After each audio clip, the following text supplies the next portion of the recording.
Shalom ibu-ibu WBI PPL Kopo. Puji Tuhan, hari ini kita bisa berjumpa lagi untuk sama-sama kita merenungkan firman Tuhan. Dan hari ini saya ingin membagikan firman dengan tema hikmat dalam perkataan. Untuk itu mari kita baca lebih dulu Ibrani pasal 13 ayat 15. Dikatakan dalam Ibrani pasal 13 ayat 15, sebab itu marilah kita oleh Dia senantiasa mempersembahkan korban syukur kepada Allah, yaitu ucapan bibir yang memuliakan namanya.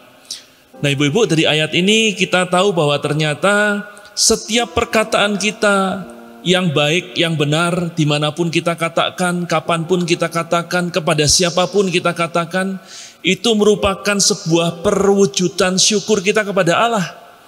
Jadi kita tahu hari ini ibu-ibu bahwa ucapan syukur kita kepada Tuhan, kepada Allah tidak sebatas hanya pada waktu kita berterima kasih untuk kebaikan Tuhan. Bukan hanya sebatas waktu kita berterima kasih atas berkat-berkat Tuhan, atas perlindungan Tuhan. Ucapan syukur kita kepada Tuhan bukan hanya sebatas waktu kita memuji Tuhan, mengeluk-elukan Tuhan, menyanjung Tuhan, bukan sebatas itu. Tetapi setiap perkataan kita yang baik dan benar, kapanpun kita katakan, dimanapun kita perkatakan, dan kepada siapapun kita perkatakan, sepanjang perkataan kita itu baik dan benar, itu merupakan ucapan syukur kepada Tuhan. Karena itu dari hal ini ibu-ibu kita tahu bahwa Tuhan mau supaya setiap perkataan kita yang kita keluarkan adalah perkataan yang baik dan benar, sehingga itu jadi ucapan syukur kita kepada Tuhan. Nah, karena itu ibu-ibu sekalian, penting untuk kita menjaga perkataan kita, supaya dimanapun kita berkata-kata kepada siapapun, perkataan kita mempermuliakan Tuhan sebagai wujud syukur kita.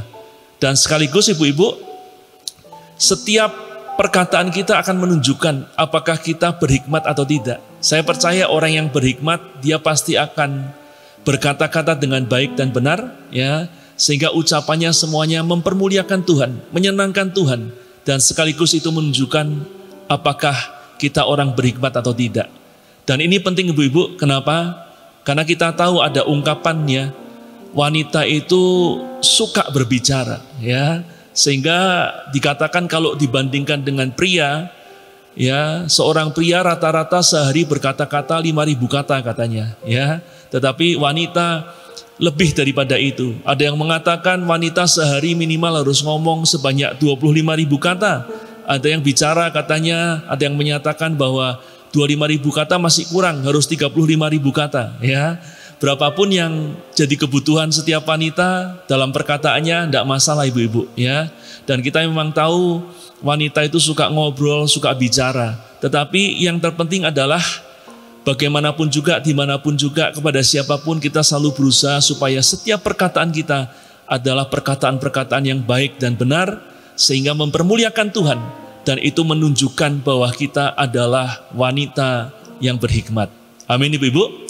Nah, bagaimana sih perkataan-perkataan yang baik, perkataan-perkataan yang berhikmat?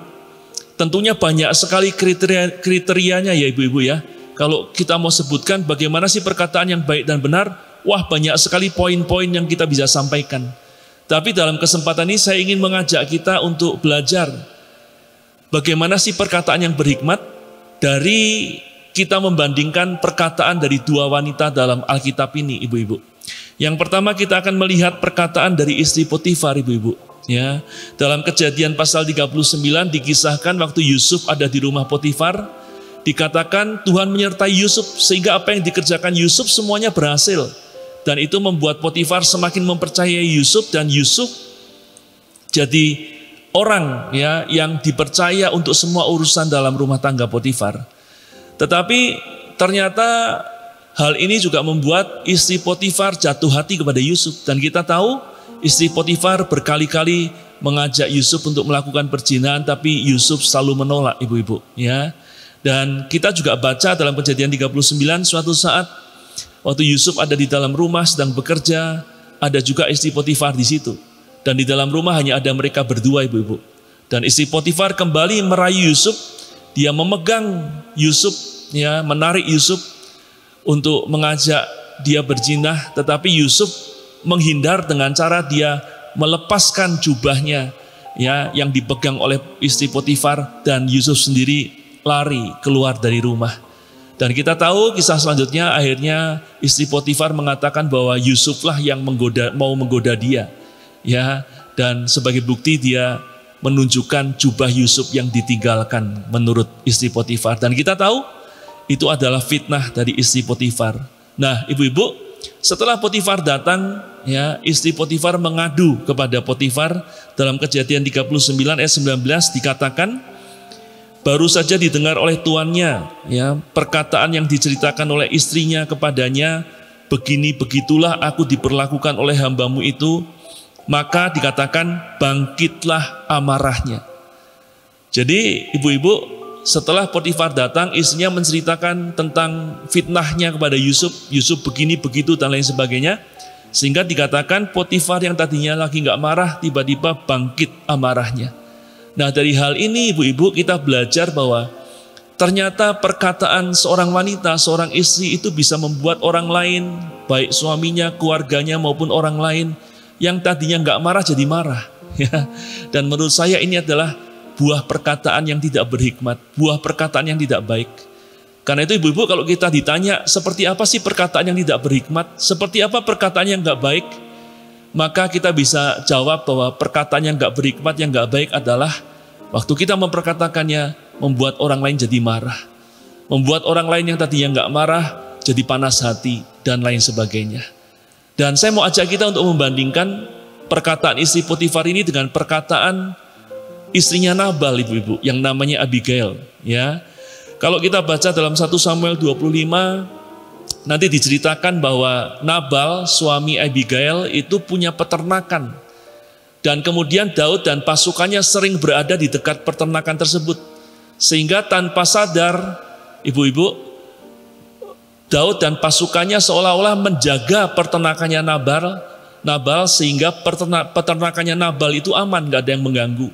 Dan karena itu waktu Nabal panen, menggunting bulu domba, Daud datang kepada Nabal, mengirim utusan datang kepada Nabal untuk minta upah, karena mereka selama ini menjaga, ya, peternakan Nabal tetap aman. Tetapi rupanya Nabal menolak permintaan Daud, bahkan Nabal berkata-kata dengan keras, dengan kasar kepada utusan Daud, sehingga ini membuat Daud marah, dan Daud bertekad akan membunuh Nabal dan semua pria yang ada di rumah Nabal. Waktu Daud berangkat untuk melakukan niatnya membunuh Nabal dan semua laki-laki yang ada di rumahnya, datanglah Abigail kepada Daud. Ya, karena Abigail tahu Daud akan melakukan hal itu, maka dia datang memberikan persembahan kepada Daud, dan Abigail berkata-kata kepada Daud. Dan waktu berkata-kata inilah Abigail merendahkan diri di hadapan Daud, dan dia memohonkan maaf, memohonkan ampun untuk suaminya.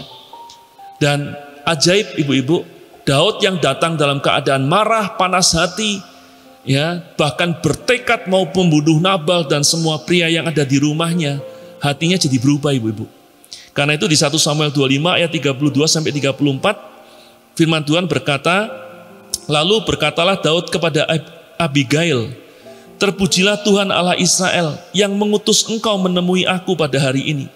Terpujilah kebijakanmu dan terpujilah engkau sendiri, bahwa engkau pada hari ini menahan aku daripada melakukan hutang darah dan daripada bertindak sendiri dalam mencari keadilan. Tetapi demi Tuhan Allah Israel yang hidup, yang mencegah aku daripada perbuatan jahat kepadamu, jika engkau tadinya tidak segera datang menemui aku, pasti tidak akan ada seorang laki-laki pun tinggal hidup pada Nabal sampai fajar menyingsing. Ibu-ibu, dengan kata lain Daud berkata, wah puji Tuhan, syukur engkau Abigail datang kepadaku.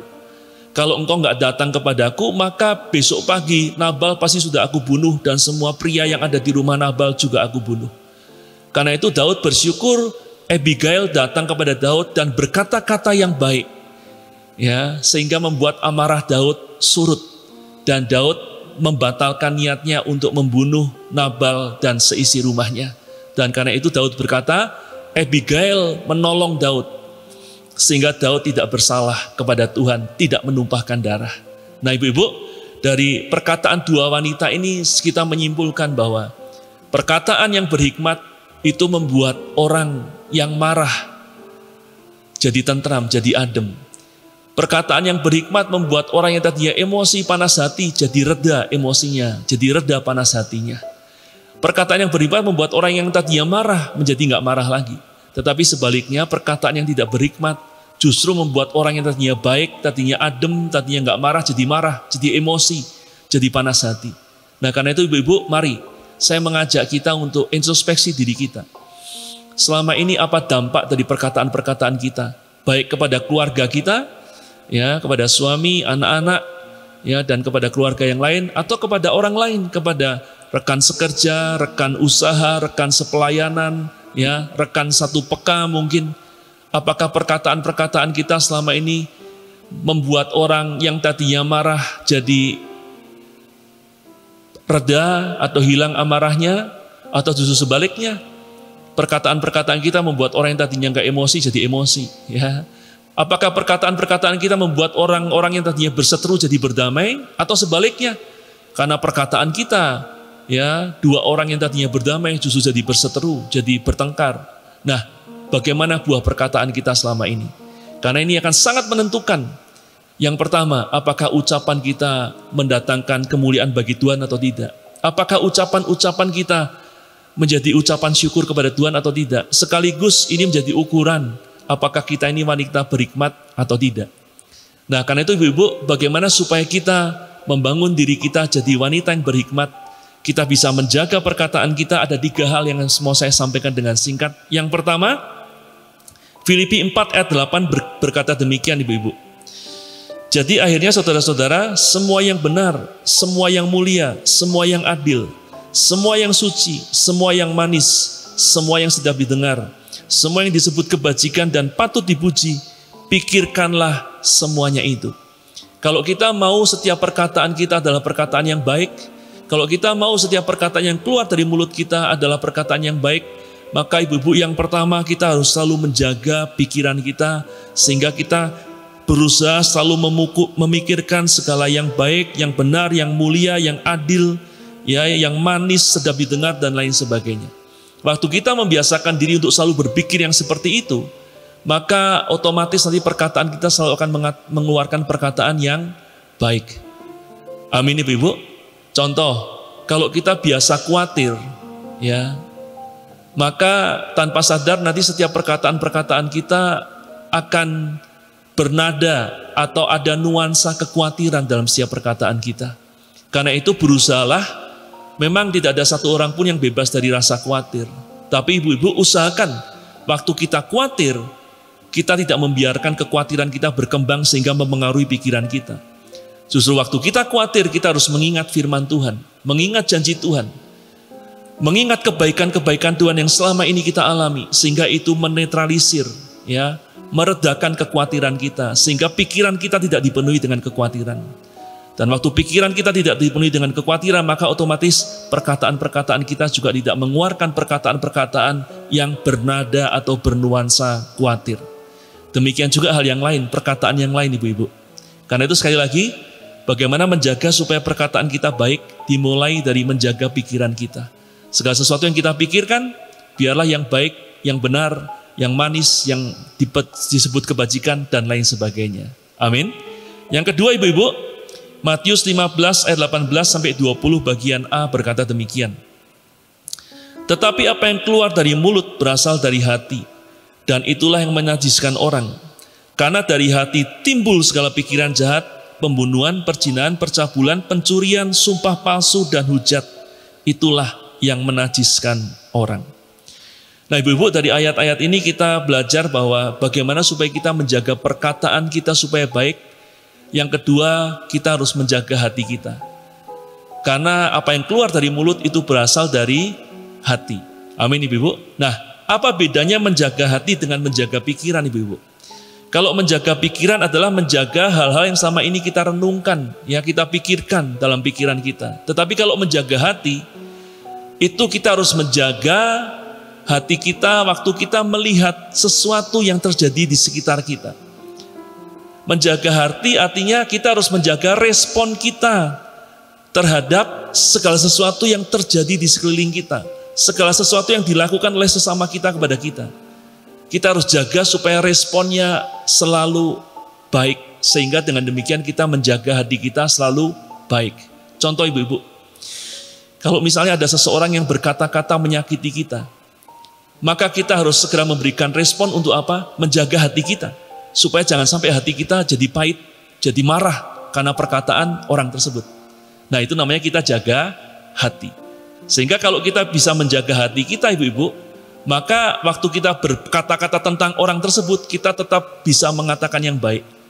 Tetapi kalau ada seseorang berkata yang jelek tentang kita, menyakiti kita, lalu kita nggak jaga hati, respon kita salah, kita jadi benci, jadi marah, bertengkar dengan dia, maka nanti pandangan kita terhadap orang tersebut dalam hati kita adalah jelek. Dan karena itulah waktu kita bicara tentang orang tersebut, pasti yang keluar yang jelek, yang tidak baik. Dan karena itu menjaga hati artinya menjaga respon kita terhadap apa yang dilakukan orang-orang di sekitar kita kepada kita, menjaga respon kita terhadap apa yang terjadi di sekitar kita. Sehingga meskipun yang terjadi di sekitar kita tidak baik, orang-orang melakukan yang nggak baik sama kita, tapi kita menjaga respon kita. Itulah kita sedang menjaga hati. Ya, sehingga hati kita tidak dipenuhi dengan kebencian, kekecewaan, kemarahan. Dengan demikian, bagaimanapun orang memperlakukan kita, bagaimanapun apapun yang terjadi di sekitar kita, kita tetap menjaga hati sehingga perkataan kita bisa tetap baik. Amin ibu-ibu. Jadi menjaga pikiran artinya menjaga segala sesuatu yang selama ini kita renungkan dalam pikiran kita. Menjaga hati sama dengan kita menjaga respon kita terhadap apa yang terjadi di sekitar kita dan apa yang dilakukan orang-orang di sekitar kita kepada kita. Sehingga respon kita tetap baik kepada semuanya itu, dan akhirnya hati kita terjaga dan semua perkataan yang keluar itu tetap baik. Dengan demikian kita tetap jadi orang yang berhikmat. Amin ibu-ibu. Nah yang ketiga, yang terakhir, bagaimana supaya kita bisa menjaga perkataan kita sehingga tetap yang keluar dari mulut kita adalah perkataan-perkataan yang baik, yang benar, yang mempermuliakan Tuhan dan menunjukkan kita orang berhikmat adalah supaya kita bisa menahan perkataan kita. Amsal 17 ayat 27 berkata demikian ibu-ibu. Orang yang berpengetahuan menahan perkataannya. Orang yang berpengertian berkepala dingin. Ya, sekali lagi, Amsal 17 ayat 27. Orang yang berpengetahuan menahan perkataannya. Orang yang berpengertian berkepala dingin. Artinya orang-orang yang berhikmat, yang penuh dengan pengetahuan dan penuh dengan pengertian, mereka adalah orang-orang yang bisa menahan perkataannya. Orang-orang yang bisa berkepala dingin, sehingga waktu mau ada perkataan-perkataan yang tidak baik, perkataan-perkataan kemarahan, kekecewaan, dan lain sebagainya, mereka bisa menahannya. Sehingga mereka tidak cepat-cepat berkata dan mereka menjadi salah dalam berkata-kata. Nah karena itu ibu-ibu, mari, kalau kita mendapati sesuatu yang mendorong kita untuk berkata-kata yang tidak baik, tidak benar, mari kita berusaha menahan, jangan sampai itu keluar dari mulut kita. Ya, contoh seperti tadi saya katakan, kalau kita misalnya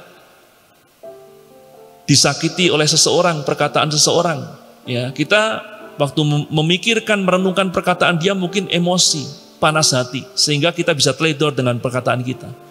Tapi kita harus tahan, jangan sampai itu terjadi dengan cara bagaimana. Mungkin kita melihat kejelekan seseorang waktu dia berkata-kata kepada kita, tapi mari kita pikirkan juga apa yang baik dari dia. Sehingga kita bisa menahan perkataan kita. Kita tidak cepat berkata-kata. Kita mungkin bisa dikecewakan perkataan orang menyakitkan hati kita. Tapi mari kita ingat bahwa Tuhan memerintahkan untuk kita jaga perkataan kita. Sehingga itu semua jadi rem buat kita untuk tidak cepat-cepat berkata-kata sehingga kita teledor. Ya, sehingga waktu kita bisa mengerem semuanya, lama-lama hati kita jadi dingin dan kita dihindarkan dari salah berkata-kata. Amin ibu-ibu. Mari saya mengajak lakukan 3 hal ini dalam hidup kita. Menjaga pikiran kita, menjaga hati kita, dan menahan perkataan kita. Jangan mudah berkata-kata, jangan cepat berkata-kata. Terutama perkataan-perkataan yang tidak baik dan tidak benar. Supaya setiap perkataan yang keluar dari mulut kita, itu semuanya mempermuliakan Tuhan. Dan sekaligus menunjukkan bahwa kita adalah wanita yang berhikmat. Dan untuk itu, kalau itu terjadi, kalau itu kita bisa lakukan, maka saya percaya orang-orang yang dekat dengan kita, dimulai dari keluarga, suami, anak-anak, orang tua, dan famili, serta rekan-rekan kita di sekitar kita, akan diberkati dengan keberadaan kita. Dan saya berdoa, biar kita semua bisa jadi wanita, jadi seseorang yang seperti itu. Amin Ibu-Ibu. Karena itu mari berdoa bersama dengan saya supaya kita dimampukan Tuhan untuk kita bisa melakukannya. Mari satukan hati dalam doa. Haleluya. Tuhan Yesus, kami datang kepadamu dan bersyukur, berterima kasih untuk firman yang kau sampaikan buat kami pada hari ini. Supaya kami boleh jadi orang-orang yang bijak dalam berkata-kata, sehingga kami menjadi orang yang berhikmat, dan sekaligus perkataan kami mempermuliakan Tuhan, menjadi ucapan syukur kepada Tuhan. Karena itu Roh Kudus tolong kami, supaya kami bisa menjaga pikiran kami, menjaga hati kami, dan tolong kami Roh Kudus untuk kami cakap, menahan perkataan-perkataan kami, terutama perkataan-perkataan yang tidak baik, tidak mempermuliakan Tuhan, sehingga kami tidak teledor dalam perkataan-perkataan kami. Kami rindu, biar setiap perkataan yang keluar dari mulut dan bibir kami, jadi berkat buat orang-orang di sekitar kami Tuhan, dan mempermuliakan nama Tuhan. Bagimulah segala pujian, hormat, syukur, dan kemuliaan. Dan di dalam nama Tuhan Yesus Kristus kami berdoa dan bersyukur. Haleluya. Amin. Nah demikian Ibu-Ibu renungan kita hari ini, semoga jadi berkat dan biar Tuhan Roh Kudus menolong kita untuk bisa melakukannya. Tuhan memberkati dan shalom.